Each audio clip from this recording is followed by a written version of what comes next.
pala si Herlin at ito ang aking kwento.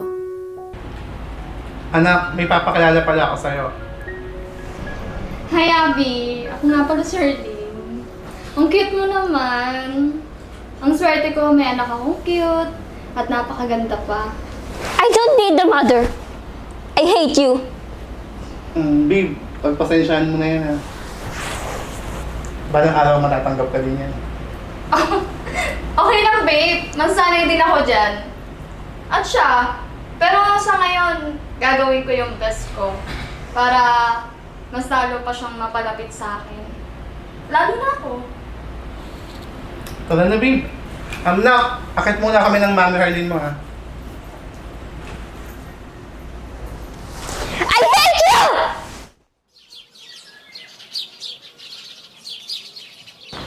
Okay, anak. Kamusta ka na dito? Pinagluto ko sa ng favorite mong sinigang na baboy. Sabi kasi ng papa mo eh. Ito yung niluto ko para sa'yo. I don't want to eat. You're not my mom. I want to be with my mom. Sabi anak, simula ngayon ako na yung mama mo. Lahat ng ginagawa sa'yo ng mama mo, paparamdam ko sa'yo. Alam kong namimiss mo na siya. Pero, nandito naman ako eh. Magsisilbing tunay ng mama. You're so annoying. Why don't you go back where you belong? Tara na, Abby! Kain na tayo dito. Nag-iintay yung blessing. Sabayin mo na ako kain dito. You know what? You're so stubborn. Ano ba? Abby, anak? Anong ginagawa Is this what you mo? want? Ba't ka nagtatapon ng pagkain? Alam mo bang masama yan? From now on, don't call me your daughter.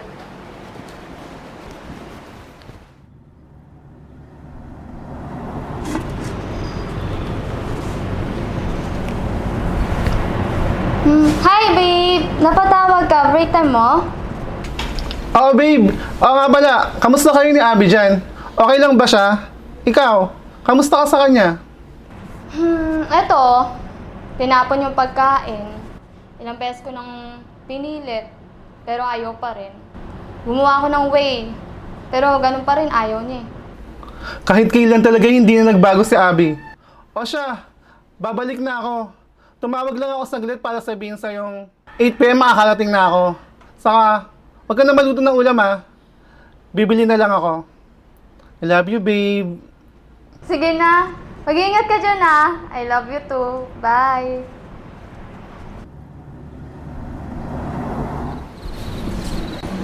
Oh, Abby! Gising ka na pala. Saan punta mo? Ba't may dala kang bag? What's up? Don't ask a question. And you don't know what I'm going to do. Ay, nako, Abby. Uwi na papa mo mamaya, 8 PM. Baka magalit yun na wala ka dito. Pati ako madadamay. Kaya please lang, huwag ka nang umalis. At saka, gabi na kaya. Pakialam mo. Pakialam mo yung sarili mo, wag ako. Besides, I know you'll do it. So don't stop me. You are not my mother. Abby! Abby! Abby! Ay, patay ako nito kay RJ. Isipin na ito, pinapabayaan ko siya. Sundan ko kaya siya sa labas, baka mapano. Hirap na walang pera. Hindi ako makapambabae. Libog pa naman ako ngayon. Ay, wait, pre! Nag-chat yung kuya ko. May emergency sa bahay. Sige, next time na lang, ha? Sige. Bye, pre!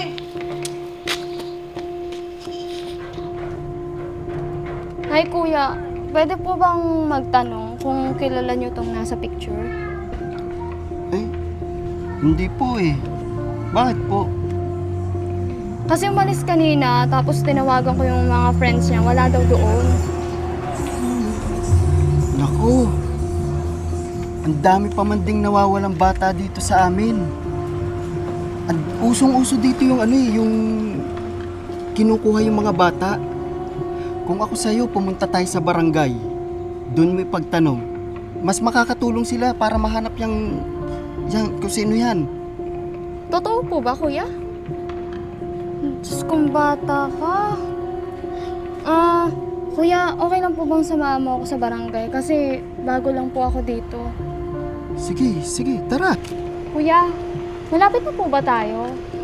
Kasi parang kanina pa tayo naglalakad. Oo, malapit na. Dito yung shortcut ng papuntang barangay. Kaso parang ang dilim na dito. Huwag kang mag-alala. Kasama mo naman ako eh. Relax ka lang ate. Halika. Totoo po ba, kuya? Kasi Oo. parang... Halika. Totoo po ba, kuya? Kasi parang Dito walang... yun. Ang dilim-dilim na Dito. dito, walang kabahay-bahay. Ano to, kuya? Ito yung sinasabi ko sa'yo. barangay. Sumama ka dito.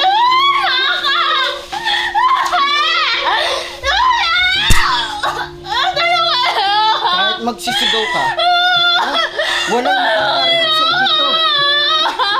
Kaya manahimik ka na lang.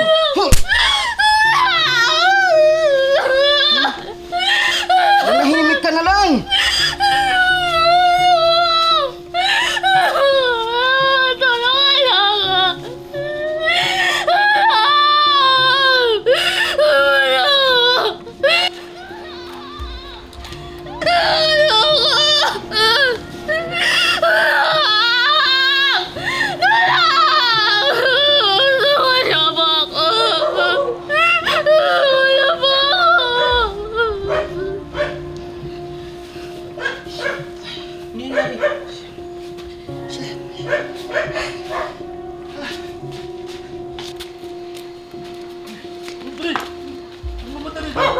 Tulungan ako! Balis ka nga dyan, ano ka?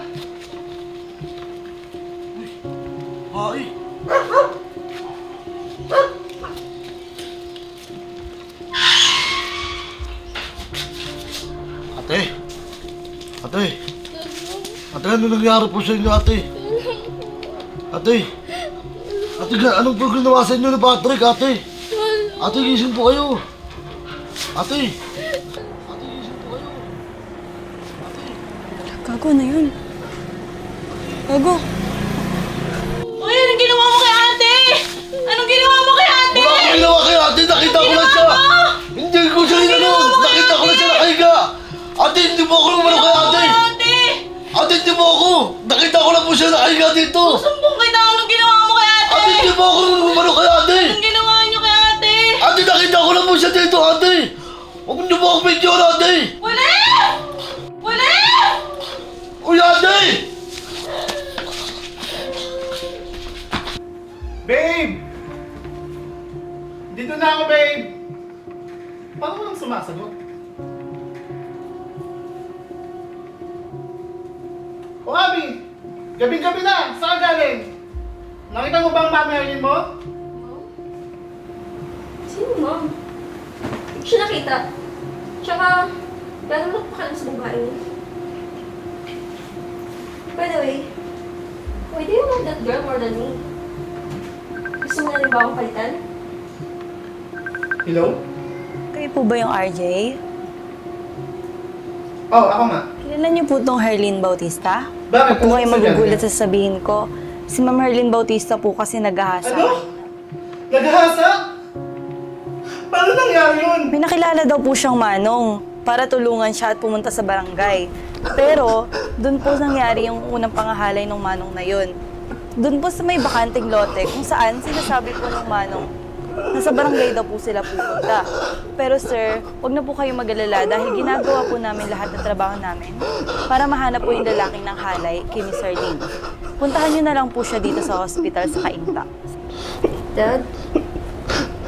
Daddy? Daddy, I'm sorry. Dad? Sorry! Walang magagawang sorry mo! Alam mong kasalanan mo to!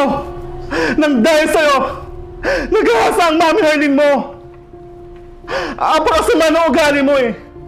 Kaya namatay ang mama mo eh dahil sa asal mo! Ano bang ginawa ko sa'yo? Bakit kinito mo ako? Lahat ng luho mo binigay ko para maging masaya ka!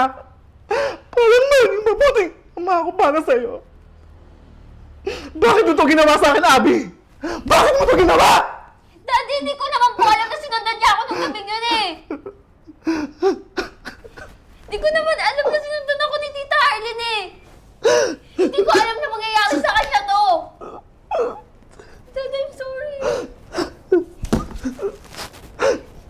Daddy, please puntahan natin si Tita Arlene. Dad, gusto ko humingi ng tawad sa kanya. Daddy, please patawarin mo ako. Gusto ko bumawi kay Tita Arlene sa pagiging maldita ko. Daddy, puntahan na natin siya. Please. Dad? Sige, mapatawad kita. Dahil anak kita. Kaya, tara, puntahan na natin ang Mami Harleen mo.